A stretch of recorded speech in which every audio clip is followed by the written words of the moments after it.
사랑합니다.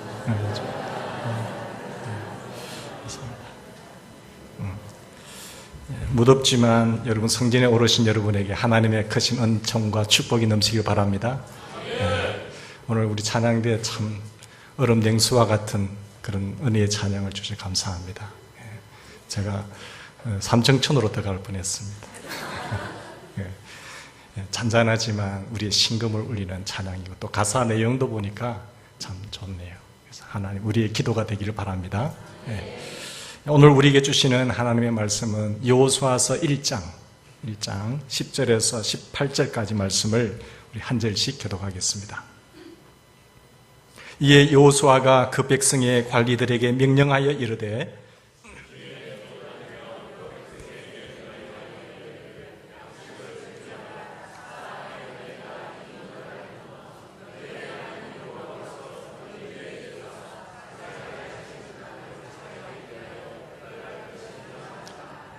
여호수아가 또 루벤 지파와 갓 지파와 므낫세 반 지파에게 말하여 이르되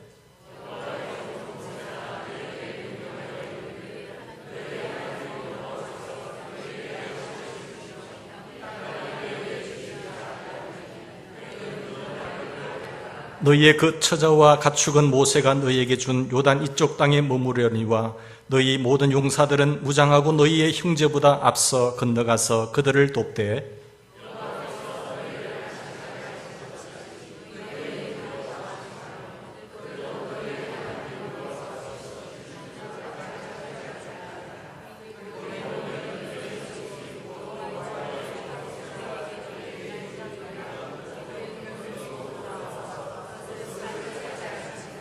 그들이 여호수아에게 대답하여 이르되 당신이 우리에게 명령하신 것은 우리가 다 행할 것이요 당신이 우리를 보내시는 곳에는 우리가 가리이다.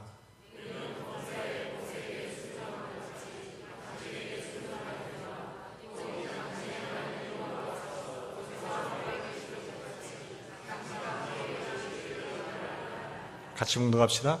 누구든지 당신의 명령을 거역하며 당신의 말씀을 순종하지 아니하는 자는 죽임을 당하리니 오직 강하고 담대하소서. 아멘. 사람들이 개를 왜 좋아할까요? 여러분 개 키우신 분 많이 계시죠? 먹는 분도 있지만 키우는 분도 있으리라고 믿습니다. 요즘 거의 사람들 개를 많이 키우는데 왜 키우느냐 모르니까 냄새를 잘 맡아서 그럴까요? 마냥 잘 따르니까. 마냥 주인 보면 좋아하고 꼬리를 흔들고 주인의 모든 말에 순종하고 따라오는 것을 보고 너무 즐거운 거죠. 그래서 개를 많이 키운다고 하는 것입니다. 불평 없이 주인만 보면 그냥 좋은 거죠. 그래서 이 나폴레옹 대제와 같은 이런 말인데 자기 개한테는 누구나 다 나폴레옹이 된다 했어요. 나폴레옹의 명령에 부하들이 절대 복종했던 것처럼 주인의 자기 개가 자기에게 무조건 순종하니까 자기 개한테는 나폴레옹이다 이렇게 말하겠습니다. 퍼시아의 황제 프레드릭 대제가 이런 말을 했습니다. 사람들을 보면 볼수록 우리 집 개를 더 사랑하게 된다.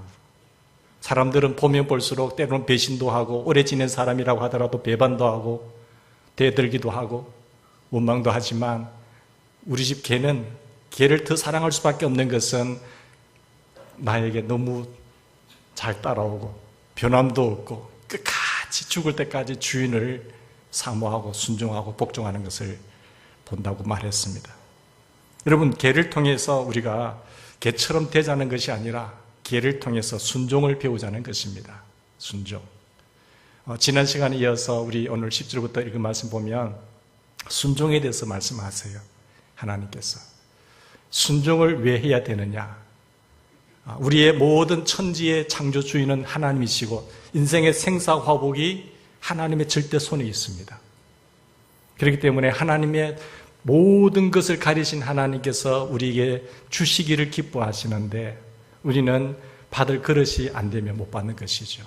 그래서 우리는 만왕의 왕, 만주의 주 대신 우리의 대장 되시는 우리 그분의 명령이라고 한다면 절대 순종하셔야 돼요. 순종하지 아니하면 불복종하게 되잖아요. 그것이 죄가 되는 것입니다. 왜 사람들이 불순종하는지 아세요? 불순종하는 이유는 많이 있겠지만 하나님을 하나님 되게 알지 못하기 때문에 그래요. 하나님을 제대로 알면 그분을 경외합니다. 하나님을 제대로 알면 하나님 앞에 복종해요. 하나님을 잘 섬기고 하나님을 경외하고 하나님을 존중해요. 근데 불복종하고 불순종하는 사람들이 죄를 짓는 걸 보면 하나님을 경멸히 여긴다고 했어요. 하나님을 무시하고 하나님을 제대로 모르면 하나님을 경외하지 않습니다. 죄가 들어오게 되면 하나님은 반드시 예수 믿는 사람들에게는 징계를 내리세요. 용서하시지만 징계를 내리십니다. 왜? 내 자식이기 때문에. 바로잡기 위해서. 그래서 하나님 앞에 무조건 용서만 하면 된다고 하지요. 죄값은 반드시 받습니다. 다윗에게 죄가 들어가니까 자기도 비참하게 되고 가정도 파괴되고 나라도 엉망진창이 되는 거예요. 용서를 받았지만 그러나 그 죄값은 하나님의 징계가 반드시 타고 들어온다는 사실을 사람들이 잊어버립니다. 하나님을 모르기 때문에 무조건 사랑의 하나님이라고 하니까 물론 하나님은 용서하세요. 그래서 다윗에게 솔로몬도 주었습니다. 그러나 첫째 바세바에 사는 자식 하나님 데려가 버립니다. 그리고 그 자식 가운데 그 아들이 쿠데타를 일으키고 비참하게 쫓기는 신세 가지고 어려움을 겪게 돼요. 그래서 우리는 하나님을 제대로 알면 하나님을 경외하는데 주님을 사랑하는 방법이 나의 계명을 가지고 지키는 자라야 나를 사랑하는 자니, 나를 사랑하면 내 아버지께 사랑을 받을 것이고 나도 그를 사랑하여 그에게 모든 것을 나타내리라고 하셨습니다. 주님 사랑하는 게 뭡니까? 주님 말씀에 순종하는 겁니다. 우리는 하나님의 말씀에 하나님을 제대로 알아서 하나님의 말씀에 절대 순종하는 우리가 되기를 바랍니다. 용서해 주신다고 오늘 죄 지어놓고 또 용서해 기다리고 기다리다가 용서하시지만은 하나님 징계가 가는 겁니다. 그걸 사람들이 몰라요. 그래서 우리는 여러분 사람 죽였는데 천국 가지요, 회개하면. 그러나 그대로 둡니까? 죄값을 받아야 돼요. 남의 돈 사기치가지고 거짓말해서 뺏었는데 결국은 하나님 용서해 주지만은 보상을 해야 됩니다. 그게 일반 이치예요. 그런데 여기서 와서 회개만 하면 된다고, 자백만 하면 된다고 착각하기 때문에 그 가정에 칼날이 떠나질 않는 겁니다. 우리는 이 순종을 배워서 하나님을 잘 알아서 이 땅에 사는 동안 오늘 하나님 나라 가도록 하지만은 내가 왜 살아야 되는지, 왜 머물러야 되는지, 내게 주신 물질과 내게 주신 건강과 내게 주신 지위와 이 출세를 통하여 하나님의 뜻을 이루는데 쓰임받는 우리가 되기를 바랍니다. 저와 여러분 오늘 죽어도 더 좋은 데 가요. 근데 하나님 지난 시간에 말 살펴본 것 같이 하나님 사명, 그 미션을 완성하라고 우리에게 생명 연장시켜 주는 겁니다. 그 어떤 부르심이 확신하고 그리고 굳게 잡으셔야 돼요. 오늘 말씀에 보면 여러분께서 우리가 순종의 10계명이 있는데 하나님은 여호수아에게 가나안 땅을 정복하라고 하는 미션을 주셨어요. 오늘 우리의 미션은 무엇입니까? 나의 미션은 무엇입니까? 우리 교회의 미션은 무엇입니까? 내가 하나님 앞에 서는 그날까지 이 땅에 존재하면서 내게 주어진 사명이 무엇인가를 꼭 붙잡으셔야 돼요. 우리 하나님 교회를 통해 주시는 생명사역, 그 생명사역을 이룩하기 위해서 하나님은 우리에게 새 성전의 기회를 주신 것입니다. 그게 짧게는 전술로 어떤 1단계 목표지만 궁극적인 목표는 주님의 마지막 명령이 우리 생의 최대 관심사로 생명사역하는 것이에요. 생명사역을 더욱더 효율적으로 하기 위해서 이 아파트에 들어서는 양가에 보면 거의 3억 이상의 수준의 재산을 가진 사람들이 들어옵니다. 지금의 어떤 경제적인 수준보다 훨씬 더 뛰어난 거예요. 그들을 품을 수 있고 그들에게 타고 들어가기 위해서는 거의 비슷하게 가셔야 되는 거잖아요. 우리의 궁극적인 생명 거룩한 사역을 위해서 여호수아에게 하나님의 명령이 주어진 것처럼 오늘 1절에 보면 순종의 10계명의 1단계가 뭔가 하면 하나님께, 그래서 1절의 주어가 누구예요? 여호와 하나님께서 여호수아에게 명령하여 가라사대. 근데 1장 10절에 보니까 주어가 누굽니까? 여호수아잖아요. 여호수아가 관리들에게 명령하여 관리들은 그 밑에 사람들에게 주어 받겠죠. 하나님의 명령을 받은 여호수아가 또 그 여호수아가 관리들에게 명령하고 있는 것입니다. 여러분, 여호수아가 바로 백성의 지도자들에게 명령했다는 것이죠. 두 번째, 근데 하나님의 명령을 받았을 때 여호수아는 즉각적으로 10절에 보니까 이에 여호수아가 우물대지 않고 순종할 때 즉각적으로 했다는 것을 볼 수 있죠. 순종은 즉각적으로 하셔야 돼요. 1년 후에요, 10년 후에요, 제가 형편이 되면요. 아닙니다. 할 수 있을 때 하셔야 돼요. 그렇지 않으면 후회의 눈물을 흘려요. 그렇게 할 걸, 헌금이라도 할 걸, 봉사라도 할 걸, 내가 젊었을 때 그거라도 할 걸로 끝나는 것이, 후회의 눈물을 흘리지 않으려면 하나님 나에게 기회 주셨을 때에 그 사명과 목적을 깨닫고 내 존재 이유를 깨닫고 달려가야 될 줄 압니다. 뿐만 아니라 순종의 세 번째 계명은 체계적으로 하라는 거지요. 여기 보면 본문 이하에 보면 여호와의 하나님이 여호수아에게 명령을 내리셨고 여호수아는 백성들의 관리들에게 내렸고 백성들은 진중에 있는 지파들에게 가서 백성들에게 명령을 내드렸습니다. 명령의 체계입니다. 그러므로 여호수아의 명령에 순종한다는 것은, 관리들의 지도자들에게 순종한다는 것은 하나님의 명령에 순종하는 것이고, 지도자들에게 불복종한다는 것은 그들에게 명령한 하나님의 명령에 불복종하는 것이에요. 하나님은 질서의 하나님이십니다. 질서를 무너뜨리는 것을 하나님은 용납지 않으세요. 하나님께서 그 사람을 세우셨다고 한다면 하나님께서 세우신 그 지도자를 존경해야 되고, 그가 죄 짓는 일에 동참하자고 하지 않는 이상은 그 명령과 하나님의 뜻이라고 한다면 그 명령에 다 힘을 합하여서 순종하셔야 돼요.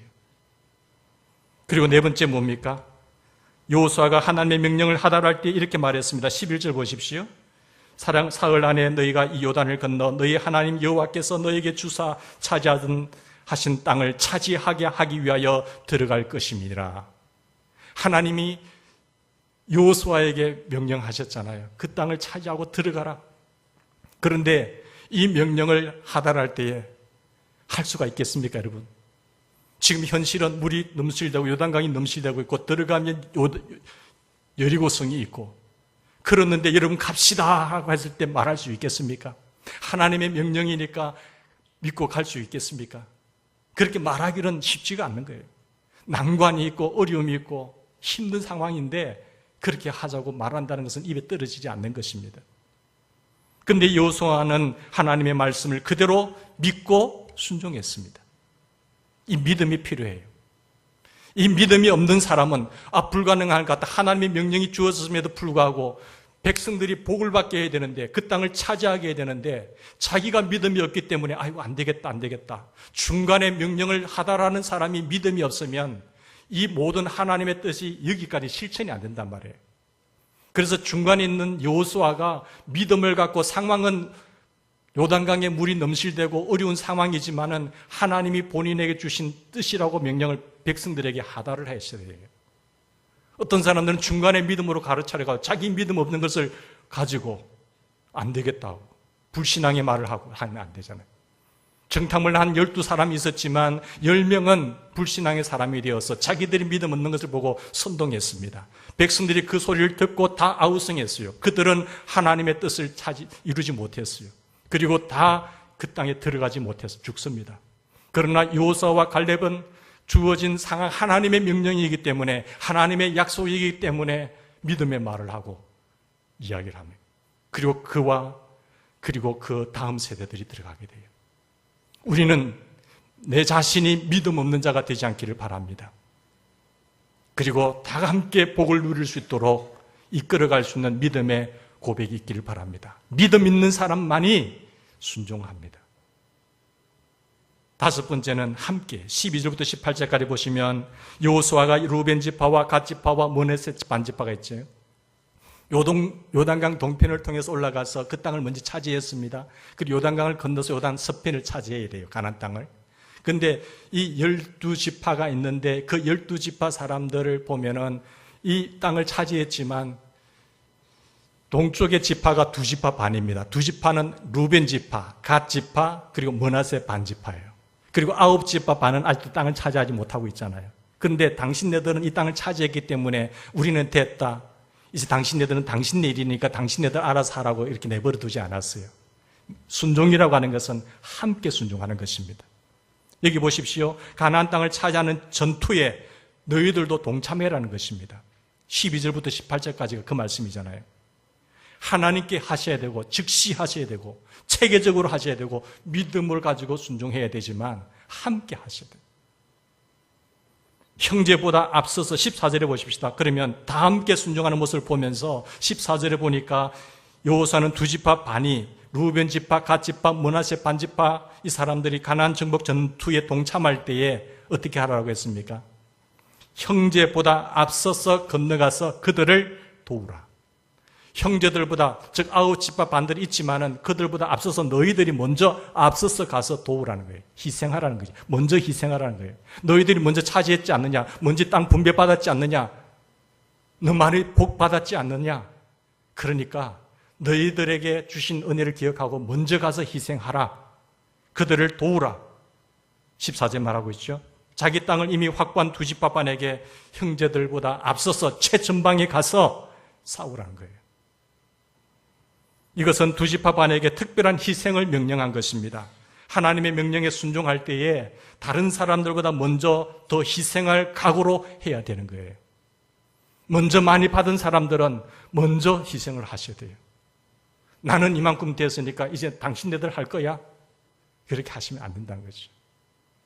뿐만 아니라 7번째는 모험입니다. 14절 보십시오. 두 지파 반이 가나안 전투에 참전할 때에 여호수아는 그 처자와 가축은 요단강 동편에 두고 처자와 가축들은 재산들은 두고 너희들만 가서 병사들만 가서 서쪽에 가서 전투에 도우라고 하잖아요.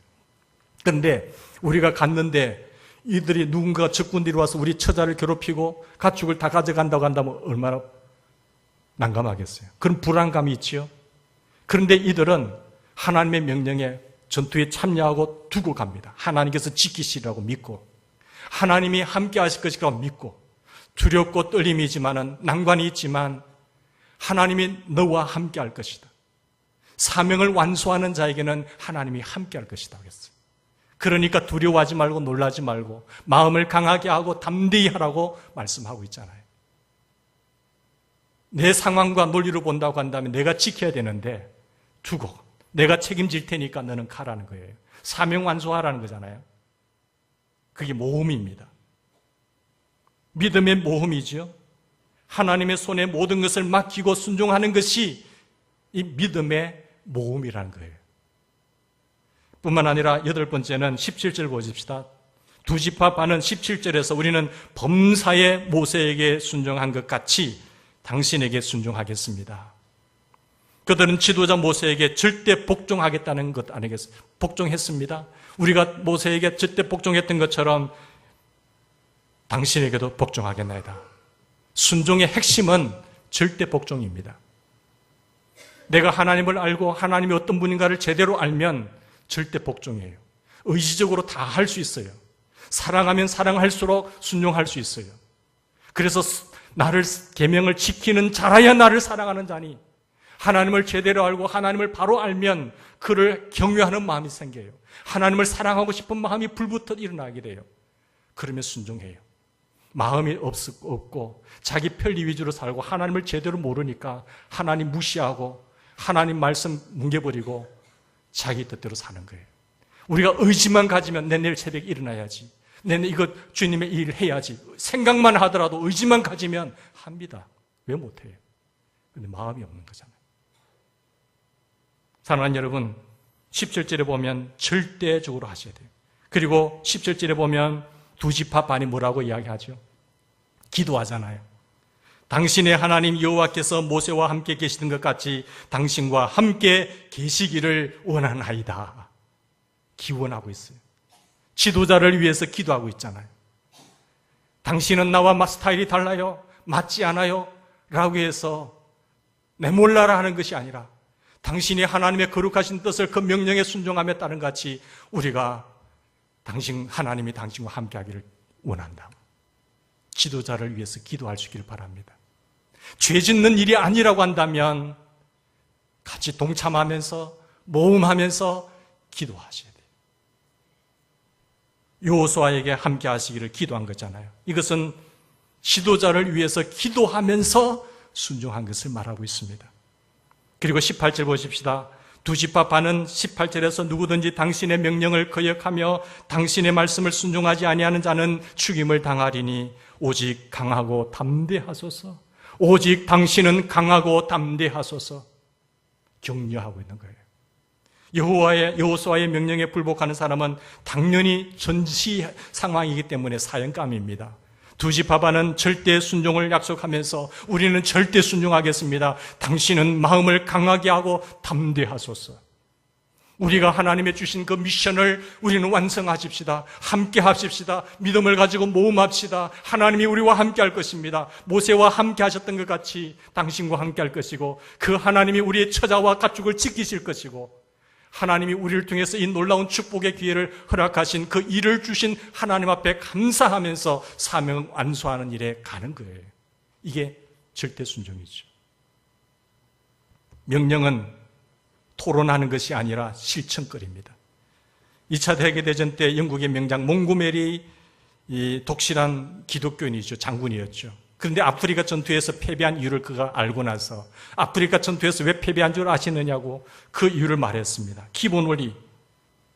이런 말인데 명령은 토론하는 것이 아니라 행동하는 것이다라고 말했습니다. 종전에는 명령에 하달되는 동안 부하들이 명령에 대해서 문제를 제기했어요. 토론했어요. 그런데 그래서 아프리카 전투에서 패배했습니다. 몽고메리 장군이 그것을 깨닫고 우리가 잘못한 것을 왜 패배한 줄 아시느냐고 그 중요한 명령에 절대 순종하지 않고 토론한 결과로 우리는 패배하고 말았다고 이야기했어요. 상관의 명령에 복종하지 않고 토론하면서 전투에서 나가면 그것은 패배입니다. 집니다. 명령은 토론거리가 아니라 실천거리죠. 하나님의 명령이냐 하나님의 뜻이냐가 밝히 명확하다고 한다면 그걸 가지고 토론하는 것은 아니에요. 그 일을 이루기 위하여 그 명령에 절대 순종만 하는 것입니다. 우리가 하나님의 말씀의 의미가 무엇인지를 정확한 의미를 해석을 해야 되겠지만 그리고 그것이 하나님의 뜻이라고 한다면 모두가 다 순종하는 그런 마음이 있기를 바랍니다. 하나님의 명령이죠. 반드시 내가 사막에 강을 낼 것이고 내가 반드시 광야의 길을 낼 것이야. 내가 너희들을 통하여 새 일을 행할 것이야. 그렇다고 한다면 이 하나님의 비전 앞에 동참하면 되는 거예요. 그리고 함께 하는 거죠. 나는 필요 없어. 나는 우리 땅 다 분배받아서 우리는 안식 여기서 할 거야. 당신네들 당신 알아서 해. 그거 아닙니다. 함께 하는 거예요. 그 누구도 예외가 없습니다. 나는 형편이 어려우니까요. 나는 사정이 안 되니까요. 나는 바쁘니까요. 아니에요. 함께. 왜? 공동 운명체니까. 여러분, 여호수아가 백성들과 함께 하나님의 명령에 순종할 때 특별히 12절부터 18절까지 보십시다. 12절부터 18절까지 보시면 뭐라고 말하고 있습니까? 함께 순종하는 것을 두드러지게 말씀하고 있어요. 15절 먼저 보십시다. 기록된 대로 두 지파 반에게 이런 명령을 내렸습니다. 두 지파 요단강 동편의 두 지파 반은 루벤 지파, 갓 지파, 므낫세 반 지파는 이미 땅을 차지하고 안식하잖아요. 근데 그 백성들에게 뭐라고 말합니까? 여호와께서 너희를 안식하게 하신 것 같이 두 지파 반에게 너희죠. 너희도 형제 안식하며 형제도 안식하며 그들도 아홉 지파 반인 서쪽에 차지할 사람들이에요. 그들도 너희 하나님 여호와께서 주시는 그 땅을 차지하기까지 하라. 그죠? 그 일을 이루기까지 같이 하라는 거예요. 함께 순종하라는 거죠. 두 번째로 함께 전투하라는 것이죠. 12지파가 공동 운명체이기 때문에 함께 그들만 전투하게끔 두지 말고 너희들도 가서 앞서서 먼저 희생하면서 함께 전투하라는 거예요. 세 번째, 함께 안식할 수 있도록 12지파가 공동 운명체이기 때문에 12지파가 다 같이 안식을 누리도록 해야 됩니다. 함께 안식을 누릴 수 있도록. 다른 지파는 전투하고 있는데 일부 지파만 안식을 누릴 수는 없는 것입니다. 다 같이 전투하고 다 같이 안식할 수 있도록 공동 운명체로서 같이 해야 된다는 것이에요. 이스라엘 백성만 운명 공동체가 아닙니다. 오늘 예수 믿는 모든 사람들은 우리 다 하나님의 백성들의 운명 공동체에 이 배에 타고 있는 것입니다. 여러 배가 있지만 하나님께서는 우리를 부르시고 택하여 주셔서 하나님께서는 이 대연제일교라고 하는 배 안에 같이 타게 하셨어요. 여러분 믿으십니까? 얼마나 배들이 많아요. 그러나 일단 하나님 내가 선택했든지 하나님이 불러서 보내셨든지 그렇다고 한다면 이 배에 탔다고 한다면 같은 운명 공동체로서 같은 비전과 사명을 위해서 같이 가야 되는 거예요. 나는 이 장로교하고 맞지 않는다고 하면 성결교로 가시고 나는 장로교하고 스타일이 맞지 않아 하면은 순복음으로 가시면 되잖아요. 우리는 한 배에 탄 사람들이에요. 우리는 예수 그리스도와 연결된 지체들입니다. 예수 그리스도는 우리의 머리십니다. 우리는 그의 지체들로서 한 공동체요, 한 백성들입니다. 우리는 한 가족입니다. 서로 연결되어 있습니다. 그래서 우리는 우리를 통해서 축복이 흘러갈 수 있도록 통로자가 되기를 주의 이름으로 축원합니다. 우리는 예수 그리스도의 생명과 능력이 흘러가는 것을 절대로 방해해서는 안 됩니다. 디딤돌이 못된 거침돌이 되면 안 돼요. 절대로 하나님의 거룩한 사역에 방해자가 되면 안 되는 것입니다. 이런 비유가 있어요. 같은 배를 타고 가는데 한 친구가 자기 자리에 앉아가 더리를 가지고 배를 밑창을 뚫고 있는 거예요. 야, 이 친구야, 너 지금 뭐 하냐? 왜? 내 더리를 가고 내 마음대로 내 배 뚫는데. 배 밑창 뚫으면 어떻게 돼? 야, 너는 네 자리에서 네 마음대로 한다고 하지만 너가 그 배 밑창을 뚫으면 물이 들어와서 다 죽잖아! 그렇게 말합니다. 친구가 정신이 버뜩 드는 거예요. 내 자리에서 내 마음대로 내 하는데 당신 무슨 상관이냐 했지만은 네가 그런 행동을 함으로 말미암아 우리 배는 공동체는 다 죽어. 그러나 이 친구가 벌떡 든 거예요. 가정에서 가족 구성원들이 내 마음대로 하면은 내 마음대로 내가 내 마음대로 배를 뚫으면 가족이 다 죽습니다. 직장 생활에서 같은 부서에 질서가 있고 팀의 목적이 있고 회사에 목적이 있는데 나는 내 부서 내 마음대로 한다고 하면 그 회사가 살겠습니까? 죽지요. 교회도 마찬가지. 우리가 하나님의 거룩한 부르심을 받은 하나님의 천국 백성의 공동체로서 일단 많은 교회들 가운데 대연절교의 배를 탔다고 한다면 같이 죽고 같이 살아야 되는 거예요. 하나님의 분명하신 뜻이고 하나님의 사명이 우리에게 주어졌다고 한다고 한다면 내가 희생을 해서라도 나가야 되죠. 근데 거기에는 지도자들이 앞장서야 돼요. 다 안 된다고 하더라도 장로님들은 도망갈 생각하지 마세요. 다 참여하셔야 돼요. 지도자가 먼저 희생하셔야 돼요. 그렇잖아요? 여러분, 우리는 하나님 나라의 한 백성입니다. 한 가족입니다. 같이 천국을 사모하고 하나님 나라의 거룩함 일찍 부름을 받은 하나님의 식구들이에요. 믿음의 지체들이에요. 함께 순종할 수 있기를 바랍니다. 이 공동 운명체. 자, 그렇다고 한다면 이 말씀을 우리 생활 삶에 어떻게 적용해야 될까요? 우리가 운명 공동체로서 하나님이 주신 사명을 함께 이루어가기 위하여 우리 교회에 어떻게, 내 생활 삶 속에 어떻게 적용해야 되겠습니까? 우리 모두는 공동체를 잘 가꾸어 나가야 돼요. 그렇기 위해서는 소속감이 분명해야 됩니다. 소속감. 이게 굉장히 중요해요. 자존감.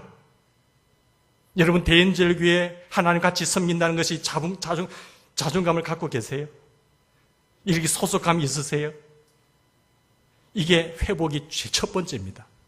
내가 대인절교에 다닌다. 어떤 교회는 뭐 수영로교에 다닌다, 뭐 큰 교회 다닌다, 영락교회 다닌다, 뭐 명성교회 다닌다. 자존감이 대단하더라고요. 먼저 소속감 자체가 분명해야 되고 여기에 대한 자부심이 있어야 돼요. 그게 굉장히 중요합니다.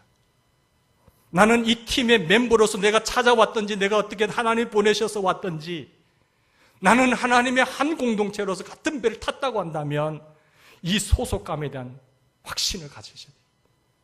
그리고 하나님께서 우리를 통해서 무엇을 이루기를 원하는가를 헤아리셔야 됩니다.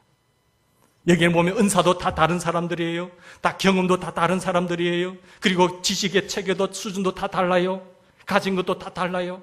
그러나 같은 배를 탔단 말이에요. 이런 사람들이 적재적소에 배치가 돼야 돼요. 잘못된 사람이 잘못된 장소에 배치가 되면 그 팀은 죽습니다. 올바른 사람이 올바른 팀에 들어가서 일을 하게 되면 그 팀은 살아나요. 발전해요. 승법 번식입니다. 그래서 사람이 중요한 거예요. 위치가 중요한 것이 아니라 사람이 중요해요. 사람이 잘못된 사람이 그 소속에 들어가면 그 팀은 죽는다니까요. 저하되고 퇴보하고 발전이 없어요. 그러나 올바른 사람이 하나님의 사명과 하나님의 부르심과 그 소명에 투철한 사람이 하나님의 뜻을 발견하고 내가 죽기까지 하나님께서 주신 경험과 탤런트와 주신 것을 가지고 하나님의 뜻을 이루기 위하여 그 소속에 들어가면 반드시 회복이 돼 부흥합니다. 여러분 소속감의 자부심을 가지시기를 바랍니다. 이 소속이 분명하면 목표의식이 나오는 거예요. 우리 소속은 무엇을 해야 되는가, 어디를 향해 달려가는 여러분 목적의식, 무엇을 위해서 나는 살 것인가, 우리 교회가 이 땅에 이 지역에 왜 존재하는가, 무엇을 위해서 죽을 것인가라고 하는 이 목표의식, 목적의식이 분명해야 돼요. 분명치 않으면 사명을 기피합니다. 이 사명을 붙잡고 사명을 깨닫고 나가는 자에게는 하나님이 함께 하세요. 하나님의 임재의 손길이 함께, 그 가정이면 그 가정과 하나님 함께 하시고 그 사람과 그 가정을 하나님은 특별 관리하시는 것입니다. 하나님께서 막힌 것도 열어주실 것이고 하나님의 주님의 마지막 명령, 이 주님의 유언의 말씀을 이루기 위하여 최상의 관심사를 가지고 달려가는 내 육체, 물질, 지위, 이것이 하나님의 거룩하신 뜻을 이루기 위하여 주어진다고 한다면 그 사람은 하나님 복받은 사람이에요. 근데 그것만 위해서 기도하고 하나님 저 고쳐주세요, 저 물질 축복해 주세요, 저 출세하게 해주세요, 저 좋은 자리요, 그래서 뭐 하겠다는 겁니까? 하나님의 사명을 깨닫지 못하면, 목적의식이 분명하지 아니하면 그거 주어진 것 가지고 뭐 하는 줄 아세요? 죄지어요, 교만해요, 굉장히 거들먹거려요, 어깨 힘줘요. 그거 가지고 하나님 그거 하라고 하나님 주신 것 아니거든요. 하나님 주신 것대로 그거 회복되면 히스기야가 생명 연장받은 것이 잘못된 것처럼 살려주지만 생명 15년 연장받고 타락의 길을 걷고 자식들 때문에 나라 망하지 않습니까? 생명 연장 병고침 받아가 난 자식이 므낫셋이에요. 3년 만에. 그 므낫셋 때문에 나라가 풍비박산이 됩니다. 오늘 우리 사랑하는 믿음의 성도님들은 하나님 내게 주신 물질을 주시려 될 이유가 있습니다. 하나님 저에게 병을 치유해 줘야 할 목적이 있습니다. 하나님 제가 좋은 자리에 자라고 좋은 출세해야 될 목적이 있습니다. 주님의 마지막 명령이 생명사역 하는데 쓰임받게 해주십시오. 그 사명감을 잊지 않아야 돼요. 그래야 복이 되는 겁니다. 많은 사람들이 그걸 깨닫지 못하고 즐기고 쾌락하고 교만하다가 하나님의 징계 속에 들어간 사람 많아요. 여러분, 우리의 방향이 분명할 수 있기를 바랍니다. 확신을 가지셔야 돼요. 우리가 똑같은 산이 있지만 황령산 갈 때에 뭐 그렇게 준비하지 않아도 그냥 등산하지 않습니까? 근데 에베레스트 산을 등산한다. 그러면 준비 안 하면 되겠습니까? 그거는 큰 사명이에요. 큰 목표예요. 훈련하고 준비하고 단련시키게 됩니다. 사명이 크면 클수록 더 훈련되어져야 돼요. 그냥 대충 해서는 안 되는 것입니다. 힘든 사명을 감당할 때 팀워크가 더 분명해야 됩니다. 혼자 안 하니까, 혼자 못 하니까 같이 하잖아요. 작은 일은 혼자 할 수도 있어요. 그러나 큰 사명일수록, 큰 일일수록 팀워크가 더 튼튼해야 됩니다. 그렇지 않으면 힘이 더 들어요. 힘겨워요. 우리 교회는 이 하나님의 말씀으로 복음으로 생명 살리는 주님의 마지막 명령이 최대 관심사가 되기를 바랍니다. 저는 어디를 가든지 이 사명. 그래서 제가 하는 행사 가운데 제일 큰 행사가 뭔가 하면 봄과 가을에 생명 영혼 구원하는 사역이에요. 부르시는 그날까지 하는 거예요. 하든지 안 하든지. 내가 살아야 할 이유는 주님의 마지막 명령이 내 생의 최대 관심사고, 내가 건강해야 될 이유도 그것이고, 내가 축복을 받아야 될 이유도 그것이고, 내가 좋은 자리에 출세해야 될 이유도 그것이라고 하는 것을 자식들에게 분명하게 가르쳐야 믿음이 계승되고 그 자녀들이 자리매김을 해서 영향력 있는 사람이 되는 것입니다. 세상 사람들처럼 그저 자기 잘 먹고 잘 살기 위해서만 달려가는 인생은 하나님과 전혀 상관이 없어요. 우리 모두는 주어진 사명이 무엇인지 목적이 분명한 하나님의 사람들 되기를 바랍니다. 그러면 다 하나님의 것이 그들에게 맡기십니다. 정말 멋있는 청직이니까 맡기세요. 길을 열어주세요. 우리는 성도님들은 다 함께 강력한 팀을 이루어서 하나님의 거룩한 일을 추진해야 될 것을 믿습니다. 그리고 세 번째, 명분이 분명해야 돼요. 우리가 소속감을 가지고 목표가 분명, 목적의식을 가지고 나간다면 명분이 분명해야 되잖아요. 구성과 기능의 명분. 우리 한국교회가 많이 있지만 참 가슴을 치고 아픈 것은 뭔가 하면 많은 기관들과 단체 부서들이 있는데 제일 안타까운 부서가 뭔지 아세요? 주님의 뜻을 위하여 복음 증가라고 전도회 다 세웠잖아요. 우리 전도회하자. 그것도 그냥 섞지 말고 비슷한 나이들끼리 동질감을 형성한 사람들이 전도회를 가지자. 그리고 선교회를 가지자 하는데 가슴 아픈 것은 한국교회 가슴 아픈, 잘 되는 교회는 부흥합니다. 그렇지 안 되는 교회 가슴 아픈 게 뭔가 한국교회를 바라보면서 전도회는 전도를 안 한다. 전도회는 전도를 안 한다. 왜 웃지 않으세요? 그럼 뭐 하냐? 그러니까 우린 교제해요. 교제. 전도회가 그리 많은데도 전도는 안 하고 전도회 회원이 10명이면 우리가 이번에 목표는 10명을 한 명씩 생명 살려서 2배로 하자. 목표라도 정하면 좋잖아요. 목표도 없어요. 뭐 하냐? 교제한다는 거예요. 교제할 데가 없어서 하나님 교회에 와서 그거 합니까? 그런 건 아니라고 생각해요. 연합회도 마찬가지고 다 정치한다고 난리고 내 혼자 안 되니까 우리 같이 맡아서 회의록에 우리가 생명 목표를 살리기 위해서 어떤 회의를 하고 어떤 구체적으로 계획을 세우고 어떻게 물질이 들어가고 하는 것을 머리 맞대 산다면 얼마나 탁월한 아이디어가 나오겠습니까? 그런 회의록은 하나도 없고 우리 이번에 놀러 갔는데 어디로 갈래? 방법은 어떻게 할래? 그거 하는 거예요. 명분이 있어야 사람들이 협력을 할 거 아닙니까? 놀 데가 없어서 우리끼리 모여서 놀자고 그렇게 하는 건, 구성하는 건 아니거든요. 어떤 위원회나 팀이 조직이 된다고 한다면 그 팀의 목적이 분명히 있어야 돼요. 그래야 사람들은 힘들더라도 명분이 분명하면 사람들이 힘들고 어렵더라도 협력을 합니다. 근데 명분이 없어. 그런데 왜 당신 참여 안 하냐고 당신 막 힘들잖아요. 우리 전도회나 선교회는 회의록 볼 때 그런 일들도 강력하게 나타나길 바랍니다. 여기 공부하신 분들도 많고 경험이 풍부하잖아요.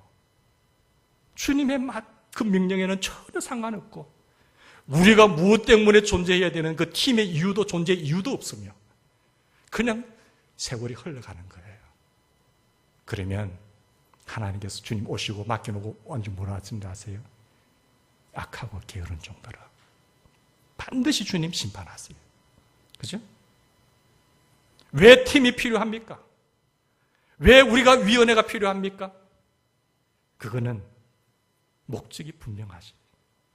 생명사역을 위해서 자원이 필요한 것이고 지혜를 나누기 위해서 필요한 거잖아요.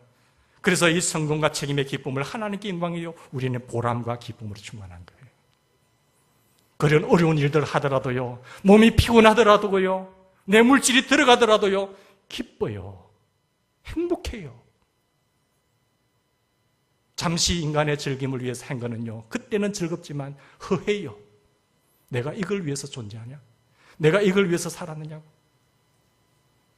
여러분 리더자들이 깨어나기를 바랍니다. 회장님들이여 깨어나십시오. 부장님들이여 깨어나시기 바랍니다. 그래야 하나님께 영광이 돼요. 명분이 있잖아요. 그리고 우리는 하나님의 각 팀의 목적은 교회의 궁극적인 목표를 위해서 같이 협력하셔야 돼요. 교회의 이 궁극적인 목적과 목표가 세워진다고 한다면 그것을 위해서 같이 팀들이 협력을 해서 이루어가는 거잖아요. 교회의 목적과 방향이 있는데도 불구하고 자기 팀 나름대로 각자 뿔뿔이 흩어진다고 한다면 그것은 안 되는 거잖아요. 그리고 협력하셔야 돼요. 혼자 하는 것이 아니라 뭐예요? 함께 하셔야 돼요. 함께. 회장님 혼자 버려두는 것이 아니라 같이 하는 거예요. 예수님도 사도들을 보내실 때에 둘씩 보내셨잖아요. 우리는 같이 팀을 합해서 여러 개의 사역팀이 있지만 결국 모든 팀이 우리 교회가 추구하는 그 놀라운 생명사역을 위해서 나가셔야 돼요. 그리고 궁극적으로 그 뜻을 원활하게 이루기 위하여 새 성전 건축에 기도할 때마다 팀별로 기도할 때마다 협상이 원활하게 잘 될 수 있도록 기도하세요. 모여서 기도하세요. 엄청난 중요한 시점인데 모여서 계속 기도하는데 협상 문제를 빠뜨리는 그 협력은 동참 안 하는 거잖아요. 개인적으로도 하시고 수요 시간에도 하시고 그리고 각 기관별로도 하십시다. 산상기도원에 가서도 기도하시고 하나님이 거룩한 뜻을 이루려고 합니다. 하나님 도와주세요. 하나님 우리와 함께 하시옵소서. 기도할 때 그 일이 이루어질 때 얼마나 하나님께 영광이 되고 우리 기쁨이 되겠어요. 내가 변하는 것만큼 변합니다. 바꾸어달라고 하는 것이 아니라 내가 변하고 내가 변한 것만큼 가정이 바뀌고 직장이 바뀌고 교회가 바뀌어요. 회사에서 각 부서들이 있는데 부서들의 그 회사의 목표가 있어요. 목적이 있어요. 그런데 그 부서를 두는데 그 부서는 다 엉뚱한 행동을 한다는 거예요. 이 회사의 목적을 위해서 부서를 세워놨다면 그 팀장은 같이 협력하면서 해야 되잖아요. 그런데 자꾸 노는 데만 머리를 숙이고 하면 그 부서가 존재해야 될 이유가 있습니까? 돈을 들이면서까지. 그것이 분명하면 같이 팀이 합력해서 이루는 거예요. 그러면 한 사람이 들 걸 두 사람이 들면 낫고 세 사람이 합평을 더 수월해요. 모든 부서도 마찬가지입니다. 교회학교 부서도 첫 번째가 생명 살리는 일이에요. 사람이 있어야 뭔가를 하잖아요. 목표를 정하시고 각 팀별로 목표를 정하시고 머리를 맞대고 거기에 같이 협력하는 우리가 되기를 바랍니다.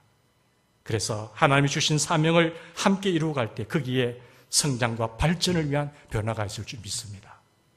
같이 기도하십시다. 하나님 감사합니다.